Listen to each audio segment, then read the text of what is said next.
Senhoras e senhores, aqui é o comandante falando. Vamos pousar um pouco mais tarde do que o esperado, mas vamos mantê-los informados.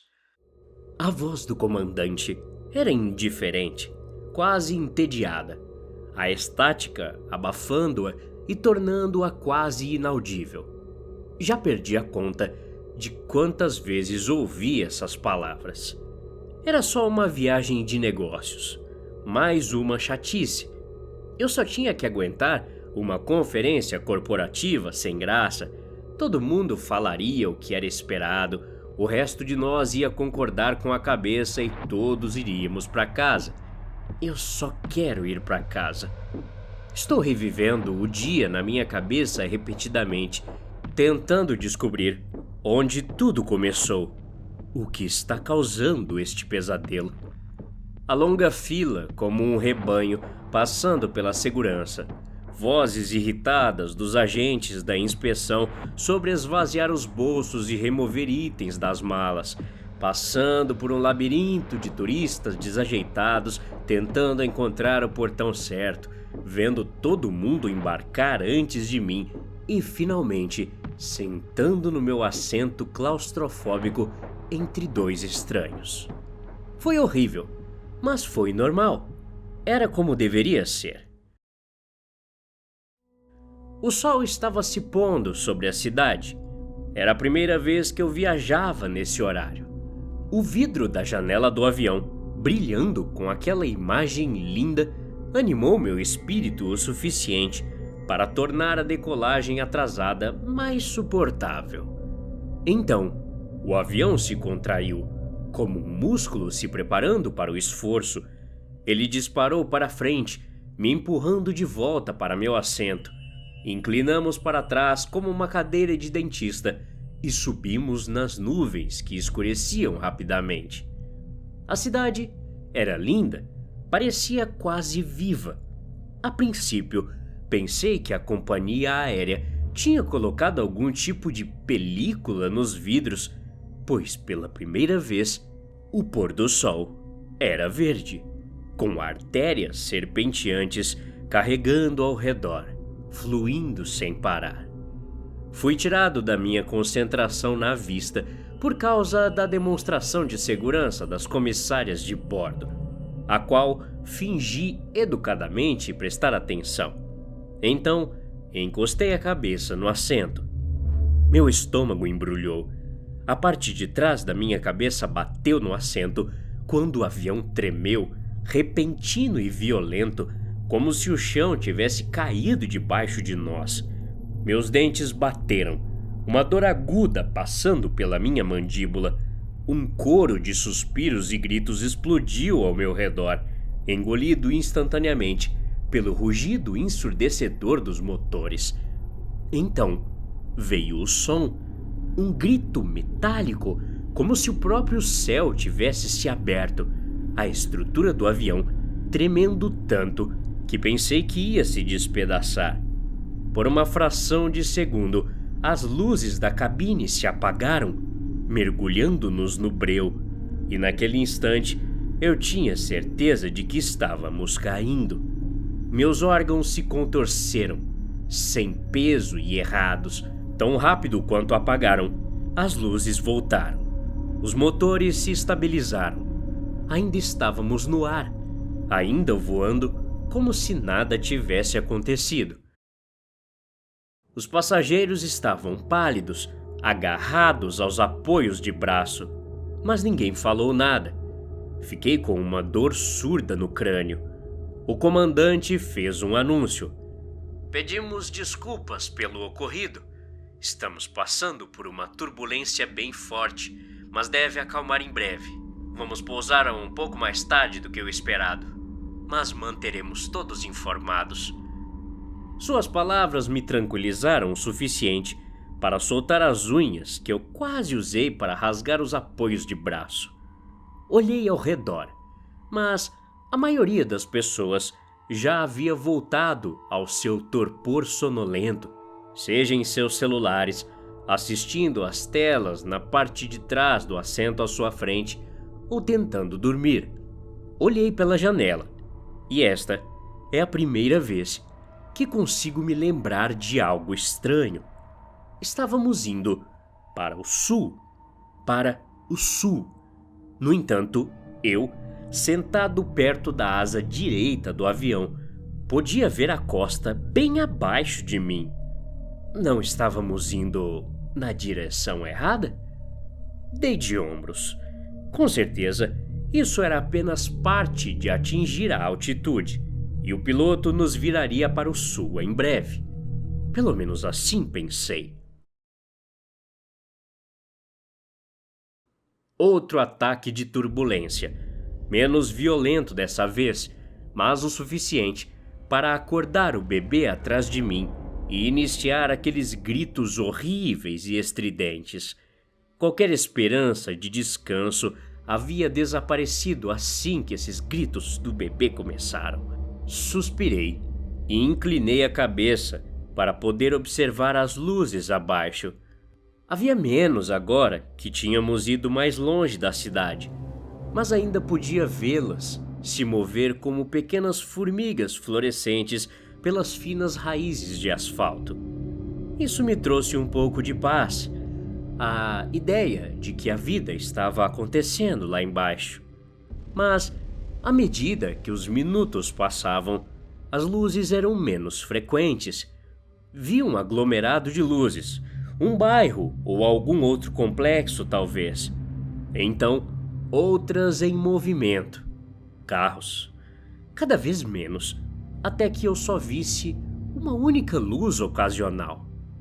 Os aglomerados de luz se afinaram em nada. Os bairros desapareceram, depois as rodovias, depois até os faróis solitários. A escuridão engoliu tudo. Estava completamente escuro agora. A luz vermelha, piscando na ponta da asa, pulsava como uma batida de coração na escuridão, tão espessa que parecia tinta líquida. Eu continuava checando meu celular. 20 minutos. 1 hora. 1 hora e meia.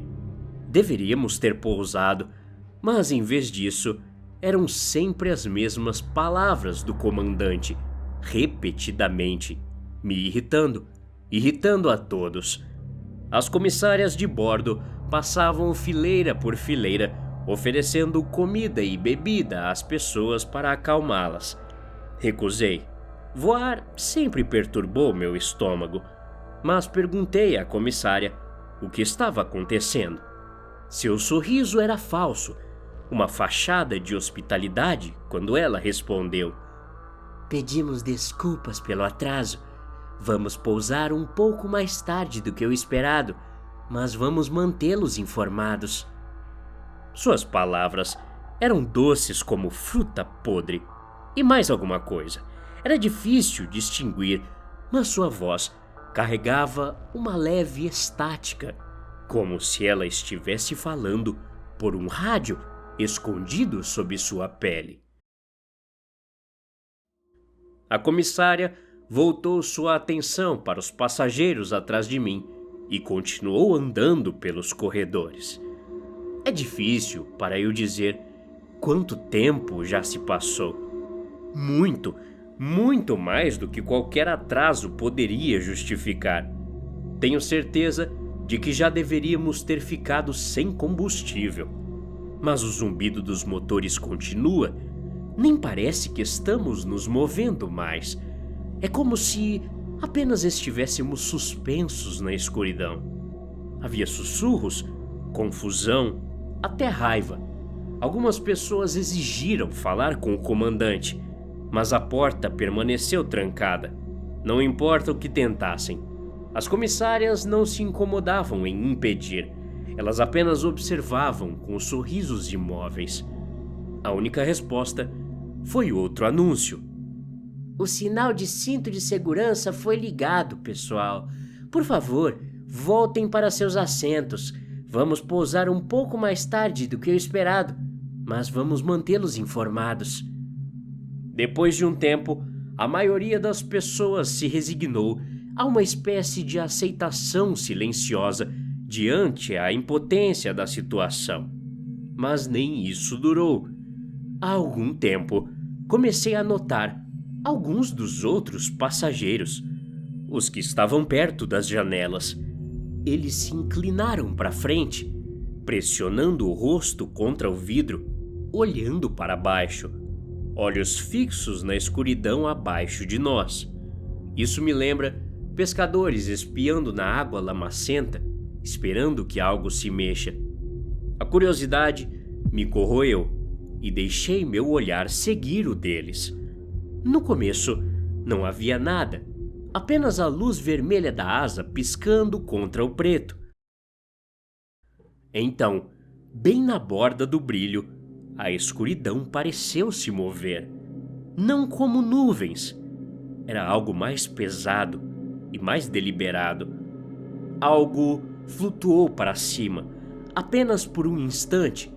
Poderia ter sido uma espiral de fumaça ou uma antena pressionando contra o vidro, eu não conseguia dizer. Tudo o que sei é que algo se moveu, e não eram as nuvens. Desviei meus olhos, com o coração batendo forte, mas os outros permaneceram pressionados às janelas. Seus rostos estavam fantasmagóricos na luz vermelha, lábios entreabertos, olhos arregalados. Um deles começou a tremer, os ombros se contraindo, como se estivesse congelando. Outro passageiro simplesmente parou de se mover completamente, como uma estátua. Um homem do outro lado do corredor olhou pela janela com a testa pressionada contra o vidro. Lágrimas silenciosas caíram de seu rosto obscurecido, mas seu olhar nunca mudou. A mulher ao lado dele cravou as unhas no apoio de braço até que elas se dobrassem para trás, deixando listras escuras no plástico. Ela não se mexeu, não fez um som, só manteve os olhos fechados e murmurou orações silenciosas.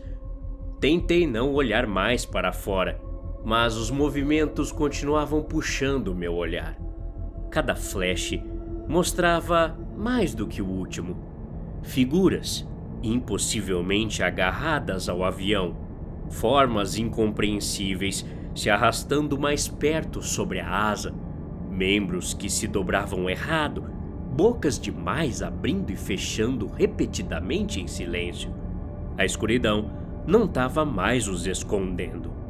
Os gritos dos passageiros se misturaram com o zumbido dos motores, criando uma harmonia horrível que perfurou meus tímpanos como lanças, mas apenas por um momento. O avião tremeu novamente, tão violentamente que pensei que poderia se estilhaçar como um brinquedo barato nas mãos de uma criança. Fechei os olhos e orei junto com a mulher. Eu nunca tinha acreditado em nada antes, mas agora implorei a quem ou o que pudesse me ouvir que esse pesadelo terminasse. E assim, parou. O avião se nivelou, voando suavemente novamente, muito suavemente, como se estivéssemos deslizando no gelo sem nada por baixo. Olhei para fora novamente e não vi nada, além de céu limpo. A voz do comandante era tão calma e quieta que quase se afogou na estática dos alto-falantes. Senhoras e senhores, estamos começando nossa descida. Obrigado pela sua paciência. O nariz do avião inclinou-se para frente. A mudança foi sutil no início, uma pressão suave contra meu peito, as luzes da cabine diminuindo para a descida. Uma onda de alívio passou pelos passageiros. Alguns até aplaudiram, como se finalmente estivéssemos livres. Eu queria tanto pensar igual a eles, permitir-me acreditar no que eles acreditavam, que estávamos indo para casa, mas cometi o erro de olhar para o chão abaixo da aeronave.